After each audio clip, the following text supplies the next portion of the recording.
Hey comrades, hope you're all doing well. It's time for chapter 12 of the Nikke main story called Hometown. So we pick up after we fell through the hole, after we were trying to find the Heretic Fragment. And we also read the drop. No damage, but Shifty does mention that there's a jammer that's making communication kind of difficult, even though she can still talk to us. Drake starts scanning after being asked to by Maxwell, but she'll only do it if Laplace gets on her knees to beg, which she refuses to do. And then Maxwell offers her meat. So Drake at that point is like, ooh, meat, thank you. And then Shifty's like, the fuck? And she's like, and Maxwell explains that Drake will only do things if you give her meat, I guess. And then also, how is she able to do this? We find out that Drake can operate as an operator, which is what Shifty is, but she only operates like 70% capacity, but she can also do a lot of other things, like she can detect radio waves. So these jammers use radio waves so she can detect where they're coming from, and then we can kind of target that and get going. And this is an ability she has that allows Mattis to do a lot of long-range missions, as well as Maxwell's repair and modify ability, and Laplace's heroism, of course. So and Laplace at this point is like, that is why I'm the strongest. Rappy's about to say something, but then like, no, I'm good. And then Laplace is like, what? You tell me. And then Rappy mentions that you're the strongest compared to, you may be the strongest, but compared to what's ahead, that's questionable. And Laplace, and then everyone's kind of like thinking silently about that. At that juncture, Drake tracks down the jamming radio waves, and then we find the jammers. We're going to destroy them. And Shifty is like, hey, what, are you sure you want to destroy them? And Maxwell explains like that, hey, we would salvage them normally, but because of the situation we're in and like the qualms or the trouble we're in down here in this crazy place, we just want to shut them down, make sure we can have communications. At that point, Shifty detects a large power source, and then bam, it's the counters, an absolute. There's some back and forth with all of them. Laplace apologizes for the bridge, and then Rappy tells the absolute and the counters about the tentacles and stuff, and her and Yunwei have like a look. We continue. As time continues, at some point, Shifty finally chimes in. She's like, oh, we're getting really close. We notice that Rappy seems very distracted, and then Yunwa mentions noticing something as well. And then Rappy nods again. So again, they're having a lot of like silent communication between with them. And then at some point, we like look over, and Rappy's like, don't worry about it. Let's just continue for now. Ainz also notices this like strange back and forth between them and gives Yunwei some sass, and then Yunwei gets super flustered, and Vesti's like, yeah, I love it, because I've never seen Yunwei shaking with anger before in my entire life. Some more time goes by, and Rappy and Yunwa both point out that we've been traveling in circles because this whole like dungeon we're in is adjusting to our movements. So even though Shifty mentions that like the coordinates have changed, the rooms have not. So like the whole thing's like shifting and moving around and like redoing itself to cause some sort of confusion. And then somebody identifies, I think it's Rappy, that this place seems to be designed to cause panic and confusion within Nikke's.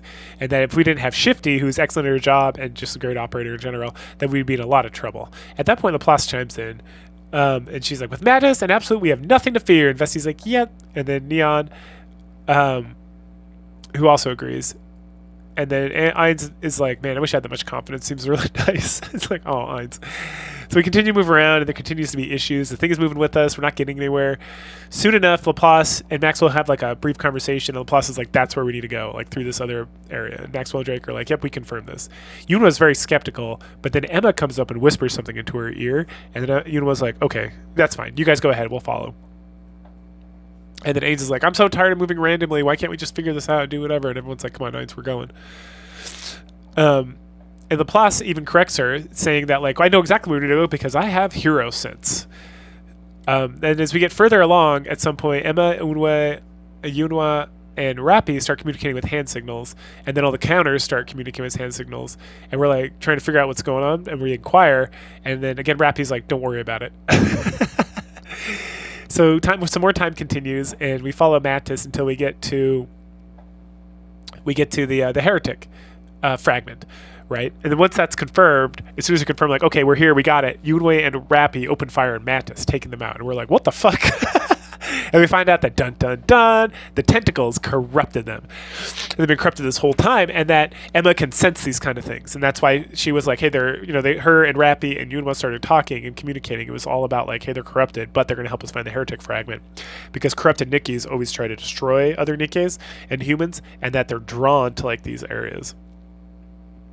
Rappy's fine, most likely because of the nymph, but it's just like, I know it was a flesh wound, so it didn't bother me as much. And we're like, are you sure? And then Emma's like, oh, I can tell. Right?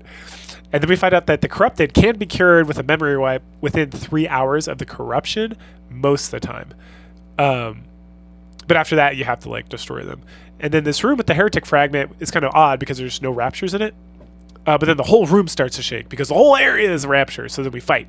And after we destroy the room, we're able to call in the reinforcements. All the raptures in the area have like fled. And then we're kind of just hanging out waiting to be like picked up so we can go back and get Mattis taken care of. But there's a bunch of boxes around the room, and Neon, of course, being Neon, wants to look inside because she's super curious. And we're like, yeah, go for it. And then she goes and looks, it's like, huh. And the reason she says, huh, it's because they're full of dead Nikkes. Yep, dead, destroyed, pieces, the whole shebang. And then we're like, okay, time to stop looking at this. About 40 minutes later, the transport shows up, and at this juncture, Laplace like wakes up from like her suppression. And so we try to... Yunwei, or the counters and Absolute try to suppress her again, but she blasts them away. And then she starts to charge up her cannon and aims it right at the transport ship.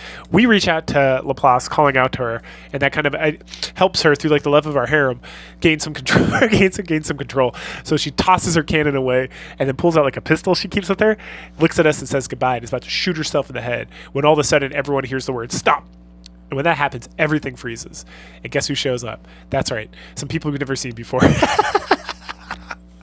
It's Maiden and Guillotine from Intrinsic. They disarm Laplace, they disarm the cannon, and then they leave. And right as they're like disappearing back into like the woodwork, Maiden's like, start. And then everyone like comes back. And so then now that Laplace is down for the count, we're able to Laplace is able to get suppressed. Rappy gives us like an odd look, and we're like, I don't know, I didn't see anything. A little bit later on, back at the Ark, we meet with Ingrid and Anderson. We tell them about Matisse, or they tell us about Matisse, that Mattis got put in deep freeze because Sayun didn't want to do a memory wipe, and that, yeah, they did a full analysis on Rappy and there's no corruption. And this is where Ingrid identifies that, like, it's probably because you don't have a NIP. Because what corruption does, how corruption works, is that the NIP is a bunch of not micro machines, a bunch of nano machines. And the raptures, they get in you, and they change commands within, like, the nanomachine system. And it can be as simple as like protect humans, destroy raptures, to destroy humans and protect raptures, right? So once it gets in there, then the corrupt, that's what makes them like a corrupt. And so because Rappy doesn't have NIP, there's no nanomachines for her to like worry about. And it's like, how does this work? How do they do this? And Ingrid's like, I don't know. No one knows.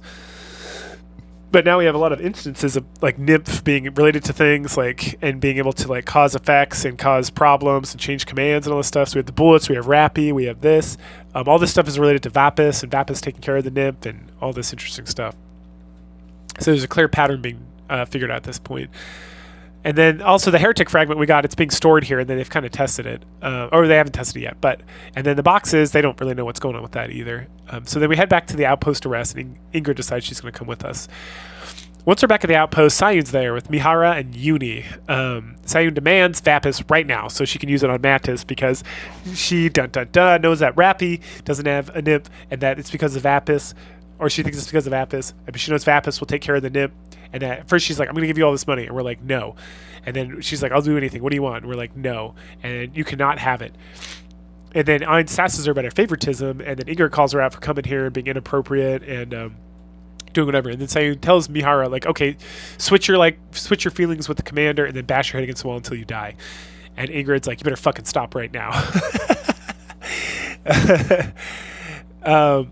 Oh no! And so this is when Sayun reveals that Rappy never lost her memory because she doesn't have a NIP, and this like stuns. It's like, how the fuck did you know? And she's like, I'm a CEO. I know lots of shit. And then Uni is like stunned because she's like, the fuck? Because she lost her best friend, and the only person that really kind of cares for her because of this memory wipe. But then Rappy didn't, so there's like some injustice building up in her, which is gonna be very important for later on.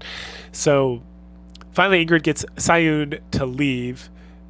After we tell her that we're here to help all Nikkes, we're not going to just like give up the Vapis to help like these select Nikkes. We want to help them all and help them all be strong and do stuff.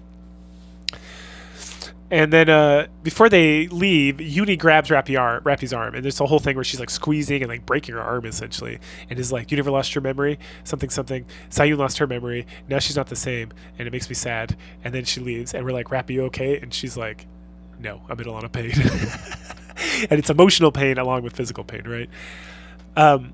moving forward, we're hanging out with Mana and Ingrid in a research center.